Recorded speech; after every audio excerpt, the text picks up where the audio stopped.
The modern era of electronics began with the light bulb. But not in the way you might think. Early light bulbs consisted of a carbon filament sealed inside a glass bulb with a vacuum inside. When a potential difference was applied across the filament, current flowed through it, heating it up to over 2000 Kelvin, so hot that it glowed. If there had been much oxygen in the bulb, the filament would have burned immediately. That was the reason for the vacuum. But from the perspective of electronics, the real breakthrough came from a curious observation made by Thomas Edison. He saw that over a bulb's lifetime, the glass became discolored, turning yellow, and then brown, but only on one side. So what was going on? Well, the heated filament emits not only light and heat but also electrons. You can think of them being boiled off the surface of the carbon. This phenomenon, known as thermionic emission, had twice been discovered independently by other scientists up to 27 years earlier. But after Edison, it became widely known. In fact, for a time the emission of electrons off a hot filament was called the Edison effect. Now, these electrons floating around were unobstructed because they were in a vacuum. But since there was a potential difference across the wires that led to the filament, the electrons were attracted to the positive wire. So they accelerated towards it, and most would whiz straight past it and crash into the glass, over time discoloring it only on the positive side. I should note that Edison was using DC electricity. If he had been using AC, then both sides would have been discolored. But it was this observation that set the scene for an electronics revolution, and eventually the first digital computers. In 1904, John Ambrose Fleming patented a device that was very similar to Edison's light bulb, but with one important addition: a second electrode in the bulb. By charging this plate positively with respect to the filament, electrons could be accelerated across the gap, completing the circuit. But if the plate were slightly negative relative to the filament, then it would repel electrons and no current would flow. Fleming called his device a one-way street for electricity. Since only one of the electrodes was heated, electrons could only flow there to the plate and not the other way around. The device was called a thermionic diode, and it was used initially for detecting radio signals, but it could also convert alternating current to direct current. Scientists quickly realized that a more efficient design had the filament in the center and the other electrode to the plate or anode as a cylinder surrounding it. This geometry captured more of the electrons coming off the filament and allowed for larger currents to flow.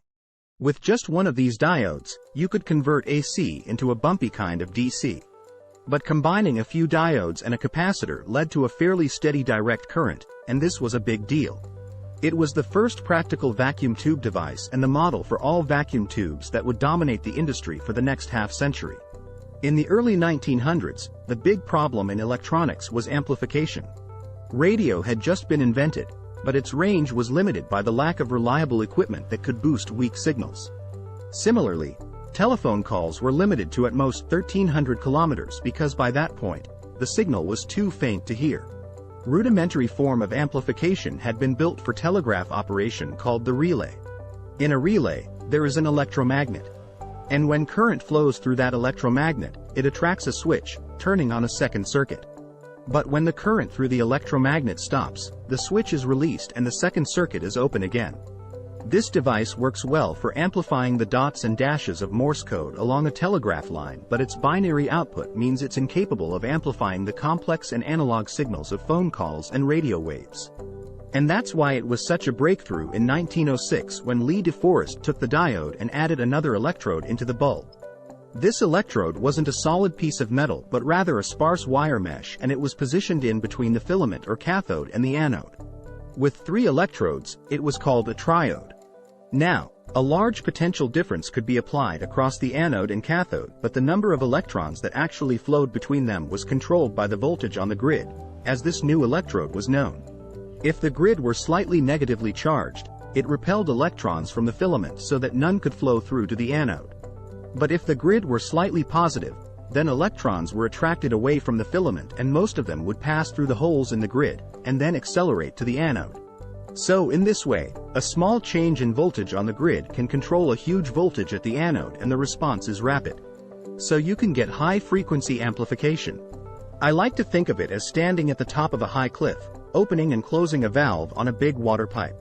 I mean, it doesn't take much energy to turn the valve, but that small input is converted into a huge output of water falling down the cliff. The first transcontinental call from New York to San Francisco took place on the 25th of January, 1915.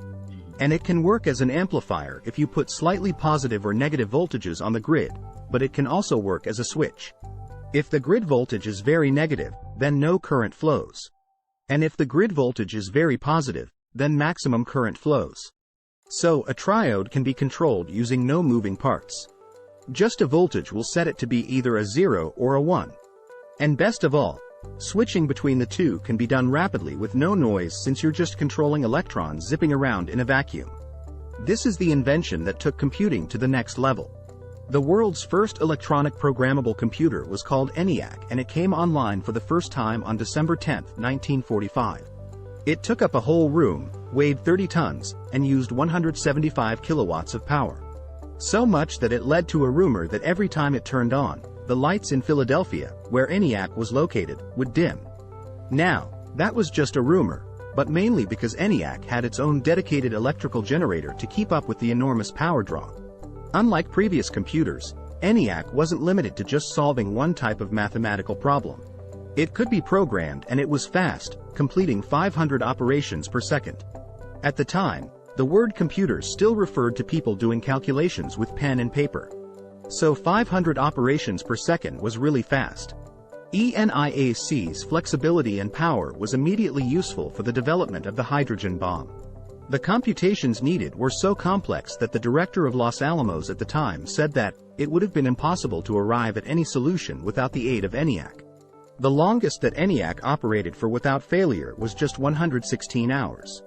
The first digital computers ran on glorified light bulbs. That is why they were so big, power-hungry, and unreliable.